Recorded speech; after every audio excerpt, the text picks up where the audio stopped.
Okay, our under-13 programme is really being developed now. The idea is now we're actually developing our boys to go over and play at the highest level.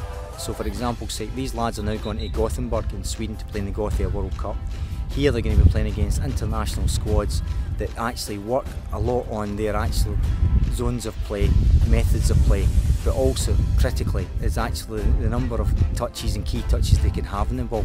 So we need a boy that's actually really good on the ball, is confident and can pass it well, can shoot well, and actually can use the ball well. My name's Seb Smith and I'm the coach of the Under-13s Regent's Park. I took over this team about a year ago.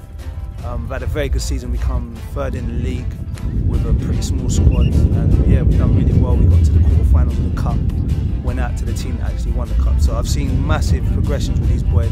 Curriculum-wise, we've been working a lot on movement, style of play, more moving it on from technique to more tactical and looking at more holistic approach, because as you know, like 13 is when kids should really be able to pass the ball straight, to be able to do the basics. So I was looking at more in the grand scheme of things, actually playing in the team, trying to get a little ideals of how we should be playing and whatnot. Me myself as a coach, I try and make sure that my sessions, whatever I deliver, caters for every player that I've got. So just in terms of like, you've got one or two players which may be great dribblers but not the best passer and whatnot. So you've got to try and hit every kid, because at the end of the day you're working with a team, it's not a bunch of individuals. So the idea is to progress the team, and if you can do that, then it strengthens everyone across the ball.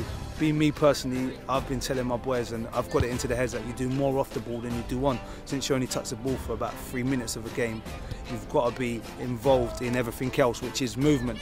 And you may not touch the ball for 10-20 minutes, but you could be creating so many options. And it's just highlighting those other things to the boys, because it's not what you see on Match of the Day or when you watch the World Cup. It's always highlighted, like when you score a top-hand corner banger, or you do 12 kick-ups and go around 10 players. So it's highlighting those little things that are more important.